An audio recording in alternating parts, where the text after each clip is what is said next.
Bonjour à tous, j'espère que vous allez bien. C'est Caroline de Palmas pour une nouvelle vidéo YouTrading dans laquelle on va parler de politique budgétaire. La politique budgétaire représente l'un des instruments de politique économique qu'un pays utilise pour soutenir et stimuler sa croissance économique ou ralentir l'augmentation des prix. Alors, qu'est-ce que la politique budgétaire exactement? En quoi est-elle différente de la politique monétaire? Comment est-ce qu'elle influence l'économie? On voit ça maintenant. C'est parti.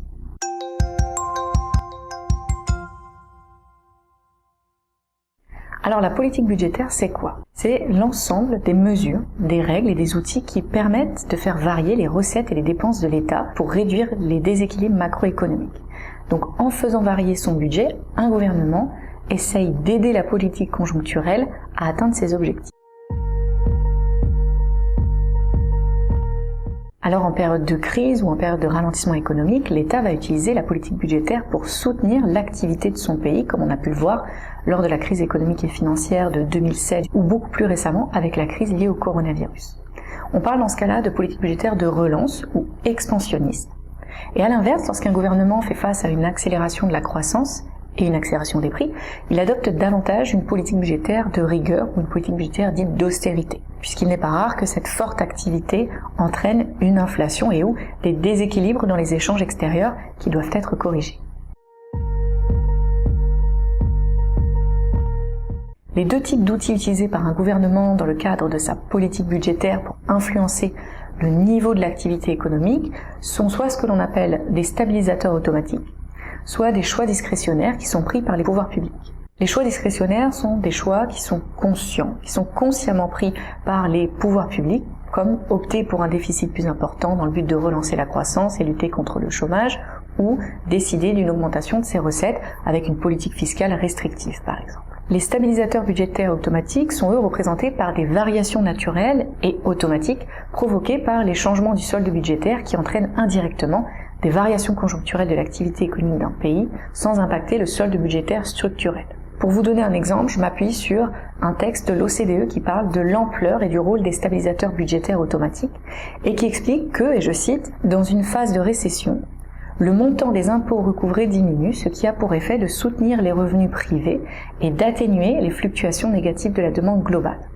À l'inverse, dans une phase d'expansion, les prélèvements fiscaux augmentent, ce qui contrebalance la croissance de la demande globale. Le régime d'assurance chômage est un autre stabilisateur budgétaire automatique, puisque dans une phase de ralentissement de l'activité, la hausse des versements au titre des prestations de chômage soutient la demande et inversement dans une période d'expansion.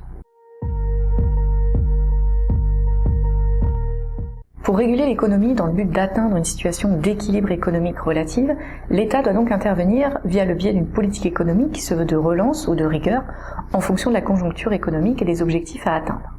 Parmi les deux outils de politique économique qui permettent d'influencer les politiques conjoncturelles et structurelles d'un pays, on retrouve la politique budgétaire et la politique monétaire. Alors que la politique budgétaire est adoptée et menée par le gouvernement d'un État et qu'elle agit sur les dépenses et les recettes du gouvernement, la politique monétaire, elle, est gérée par la banque centrale du pays concerné et agit sur la valeur et la disponibilité de l'argent nécessaire dans une économie pour soutenir un certain niveau de croissance de l'activité et des prix. En période de crise ou en période de ralentissement économique, la Banque centrale va généralement faciliter l'accès au crédit en le rendant moins cher pour soutenir l'activité économique, et dans ce cas-là, on va parler de politique monétaire accommodante, de politique monétaire de relance ou expansionniste. Et à l'inverse, lorsqu'un pays fait face à une forte accélération de sa croissance économique, qui entraîne une forte augmentation des prix, la Banque centrale peut adopter une politique monétaire restrictive ou de rigueur pour éviter une surchauffe de l'économie et mieux contrôler le niveau d'inflation autour de son objectif, c'est-à-dire généralement 2%.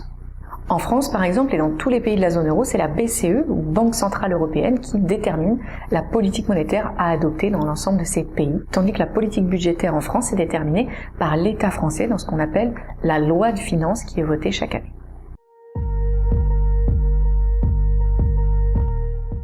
Donc, en fonction de la situation économique et en fonction de ses objectifs, un gouvernement va décider de mettre en place une politique soit de rigueur, soit de relance. On parlera de politique budgétaire de rigueur, d'austérité ou restrictive lorsque l'État est à la recherche d'une meilleure stabilité des prix ou d'une réduction de ses déficits. Pour cela, il va chercher à diminuer ses dépenses publiques, à augmenter ses impôts, à bloquer l'évolution des salaires ou encore à augmenter les cotisations sociales. Dans cette situation, l'État cherche vraiment à limiter la demande et donc limiter une surchauffe de l'économie. On parlera de politique budgétaire de relance ou expansionniste lorsque l'État décide d'augmenter ses dépenses et ou de diminuer ses recettes pour stimuler la croissance économique et réduire le chômage. Donc là, il s'agit principalement d'une relance par la demande grâce à une augmentation des dépenses publiques de l'État ou d'une diminution des impôts qui permettent théoriquement aux entreprises d'investir ou d'embaucher davantage en fonction des besoins et aux ménages de profiter d'un revenu disponible beaucoup plus important qu'ils peuvent soit dépenser, soit investir, soit épargner. Alors comment la politique budgétaire corrige-t-elle les déséquilibres économiques? Les choix de politique budgétaire sont-ils vraiment efficaces? Est-ce qu'ils peuvent toujours influer sur l'inflation, sur la consommation des ménages, sur les investissements, encore sur le taux de chômage? Qu'en est-il des limites de la politique budgétaire? Et surtout, quel sera le prix à payer pour ces politiques de relance? Comment est-ce que les États vont gérer l'augmentation de leur déficit? Eh bien, toutes les réponses à ces questions vont influencer les choix des acteurs économiques que sont les entreprises, les acteurs financiers, les administrations publiques, les ménages et le reste du monde, et donc la valeur des différents actifs que vous tradez en bourse. C'est pourquoi il est toujours important de suivre l'évolution de la politique budgétaire et fiscale adoptée dans les pays dans lesquels vous investissez. Merci à tous d'avoir regardé cette vidéo jusqu'au bout. J'espère qu'elle vous a aidé à mieux comprendre la politique budgétaire et ses conséquences sur les marchés financiers locaux et internationaux. Je vous dis à très bientôt sur la chaîne du Trading.